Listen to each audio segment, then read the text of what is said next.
5급 공채 시험 문제? 보기만 해도 머리가 지끈거리시죠? 그런데 말이죠, 이 복잡해 보이는 수식들 속에 사실 오늘날의 무역전쟁이나 환경 문제 같은 아주 현실적인 이슈의 핵심 원리가 그대로 담겨 있습니다. 오늘 저와 함께 이 시험 문제를 하나의 단서처럼 삼아서 현실 세계 경제의 미스테리를 한번 풀어보시죠. 네, 바로 이 질문이 오늘 우리가 파헤쳐볼 내용의 핵심입니다. 이건 단순한 시험 문제 풀이가 아니에요. 우리 모두가 함께 풀어보는 아주 흥미로운 경제 퍼즐 같은 거라고 생각하시면 됩니다.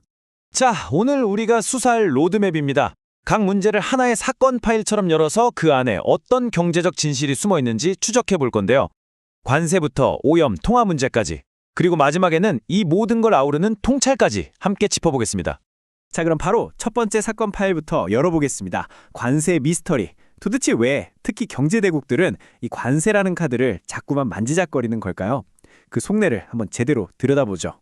자, 이게 첫 번째 단서입니다. A국이라는 나라의 경제 상황을 보여주는 몇 가지 함수식인데요. 와, 보자마자 좀 복잡해 보이죠? 근데 사실 별거 아니에요. 첫 번째 식은 뭐냐면 가격, 즉 P가 오르면 수요, QD는 줄어든다. 당연하죠. 비싸면 덜 사니까요. 그리고 나머지 식들은 가격이 오르면 공급, QS는 늘어난다. 이런 아주 기본적인 원리를 그냥 식으로 나타낸 것뿐입니다. 바로 이 숫자들 안에 관세의 비밀이 숨어 있는 거죠. 그래서 우리 수사 과정은 이렇습니다. 딱 3단계로 나눠서 볼 건데요. 첫째, 관세가 아예 없을 때, 그러니까 자유무역일 때 시장이 어떤지 먼저 보고요. 둘째, 여기에 관세십을 딱 부과하는 겁니다. 그리고 마지막으로 그 결과 시장이 어떻게 변하는지 그 충격을 분석해 볼 겁니다. 자, 한번 따라와 보세요. 자, 분석 결과가 나왔습니다. 이걸 좀 보세요. 되게 재밌는 결과가 나왔어요. 관세를 부과했더니 국제시장 가격, 그러니까 세계 가격이 50에서 48로 오히려 떨어졌습니다. 근데 반대로 A국 내에서 소비자들이 사는 가격은 50에서 58로 확 올랐죠. 당연히 무역량도 줄었고요. 여기서 진짜 중요한 포인트, 핵심은 바로 세계 가격이 떨어졌다는 이 부분입니다. 왜 그럴까요? 이게 바로 이번 사건의 결정적 증거, 핵심 인사이트입니다. A국이 그냥 힘으로 가격을 눌러버린 거예요. 관세를 매기니까 해외 수출업자들이 A국에 팔려면 울며 겨자 먹기로 가격이라도 좀 낮춰야겠다. 이렇게 된 거죠. 말하자면 우리 시장에 팔고 싶어? 그럼 가격 깎아? 라고 압력을 넣은 셈입니다. 이게 바로 경제대국, 소위 큰손만이 부릴 수 있는 힘이죠. 작은 나라는 상상도 못할 일입니다. 네, 이렇게 첫 번째 미스터리는 풀렸네요. 근데 무역이라는 게 단순히 가격만 오르내리는 문제는 아니잖아요. 자, 이제 두 번째 사건 파일로 넘어가 보겠습니다. 이번에는 눈에 보이지 않는 비용, 바로 오염 문제입니다. 본격적인 분석에 앞서서 이번 사건의 핵심 개념인 부정적 외부 효과라는 걸 잠깐 짚고 가야 합니다. 말이 좀 어렵죠? 아주 쉽게 말해서 어떤 공장이 막 물건을 만들면서 오염물질을 뿜어내요. 그럼 그 피해는 주변 주민들, 그러니까 사회 전체가 떠안는데 정작 그 공장은 그 피해에 대한 비용을 하나도 내지 않는 상황. 바로 이런 걸 말합니다. 자, 여기 단서를 보세요. 여기서 우리가 주목해야 할 건 바로 이 두 비용의 차이입니다.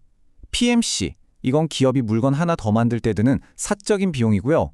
SMC, 이건 오염 피해까지 포함해서 사회 전체가 부담하는 사회적인 비용입니다. 두 식을 보면 딱 150만큼 차이가 나죠? 이 150이 바로 눈에 보이지 않았던 환경오염의 비용인 셈입니다. 자, 그래서 최종 판결은 어떻게 나왔을까요? 결과가 정말 놀랍습니다. 보세요. 세계 가격이 650으로 낮을 때는요, 우리가 물건을 수입하게 되잖아요. 그랬더니 사회적 후생이 오히려 20마리나 증가해요.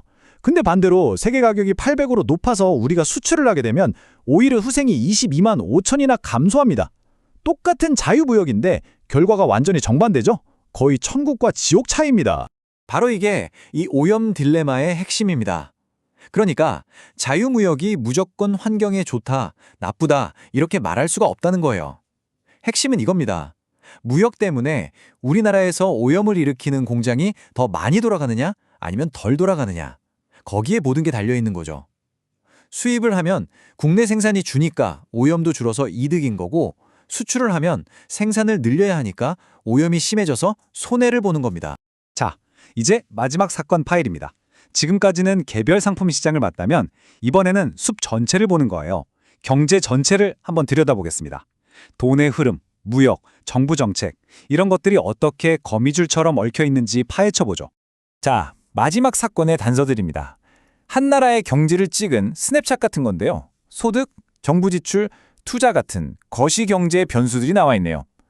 여기서 제일 중요한 단서는 뭐냐면 이 나라가 소규모 개방경제라는 사실입니다. 이게 무슨 뜻이냐면 해외랑 돈이 아주 자유롭게 왔다 갔다 한다는 뜻이에요. 그래서 이 나라의 이자율은 자기들 마음대로 정하는 게 아니라 세계 이자율인 4%를 그냥 따라갈 수밖에 없는 운명인 거죠. 이걸 다 계산해보면 어떻게 되냐면요. 이 나라의 총 저축이 3,000인데 국내 투자는 1,500입니다. 쉽게 말해 벌어들인 돈이 나라 안에 쓰는 돈보다 많은 거죠. 그럼 남는 돈 1,500은 어디로 갈까요? 그렇죠. 해외로 나갑니다. 해외에 빌려주거나 투자를 하는 거죠. 이게 바로 우리가 순수출, 즉 무역 흑자라고 부르는 것의 정체입니다. 자, 그럼 여기서 정부가 씀씀이를 늘리면, 즉 정부 지출을 늘리면 어떤 일이 벌어질까요? 마치 도미노처럼 연쇄 반응이 일어납니다. 자, 첫 번째 도미노, 정부가 돈을 쓰니까 나라 전체의 저축이 줄어들겠죠. 그럼 해외로 나갈 수 있는 돈도 줄어듭니다. 이게 두 번째 도미노, 외환 시장에 풀리는 우리 돈의 양이 줄어드니까 우리 돈 가치가 올라가요. 즉, 환율이 떨어지는 거죠. 마지막 도미노, 우리 돈 가치가 비싸지니까 수출품 가격 경쟁력이 떨어져서 결국 무역 흑자가 줄어들게 됩니다. 정말 하나가 변하니까 줄줄이 다 바뀌죠? 근데 더 흥미로운 건요. 꼭 우리나라 안에서 뭔가 바뀌어야만 이런 일이 일어나는 게 아니라는 겁니다. 해외에서 일어난 변화가 똑같은 결과를 만들 수도 있어요. 예를 들어 세계 이자율이 4%에서 더 낮아졌다고 쳐보죠. 그러면 굳이 해외에 투자할 매력이 줄어들잖아요. 돈이 국내에 머물게 되고 결국 해외로 나가는 자본이 줄어듭니다. 이거 어디서 많이 본 그림이죠? 맞습니다. 결국 앞선 경우랑 똑같이 우리 돈 가치가 올라가고 무역 흑자는 줄어드는 결과로 이어지는 겁니다. 자, 이렇게 해서 세 개의 사건 파일을 모두 훑어봤습니다. 관세, 오염, 그리고 거시경제까지. 정말 다른 이야기 같지만 이 사건들을 통해 우리가 배울 수 있는 더 큰 그림, 진짜 인사이트는 과연 뭘까요? 결론을 정리해보겠습니다. 첫 번째 사건에서 우리는 뭘 봤죠? 시장에서는 결국 덩치가 힘이라는 걸 봤습니다. 큰 나라는 가격을 자기한테 유리하게 바꿀 수 있었죠. 두 번째 사건에서는요, 가격표에 찍힌 숫자가 비용의 전부가 아니라는 걸 깨달았습니다. 오염 같은 숨겨진 비용이 무역의 이익을 손해로 바꿔버릴 수도 있었죠. 그리고 마지막 사건에서는 모든 것은 연결되어 있다는 걸 확인했습니다. 국내 정책이든 해외 금리든 결국 우리 환율과 무역에 직접적인 영향을 미쳤으니까요. 보세요. 이렇게 단순한 모델 몇 개가 현실 경제의 복잡한 원리를 정말 명쾌하게 보여주지 않습니까? 그래서 마지막으로 이런 질문을 던져보고 싶습니다. 우리가 지금 본 이런 경제 모델들은 미래를 완벽하게 예측하는 수정구슬일까요? 아니면 복잡한 세상을 좀 더 명확하게 이해하도록 도와주는 강력한 렌즈, 일종의 안경 같은 걸까요? 아마도 이런 문제풀이의 진짜 목적은 정답 숫자 하나를 찾는 것 이상일 겁니다. 바로 이런 모델이라는 렌즈를 통해 경제를 보는 눈을 더 날카롭게 훈련하는 것, 그게 아닐까 싶습니다.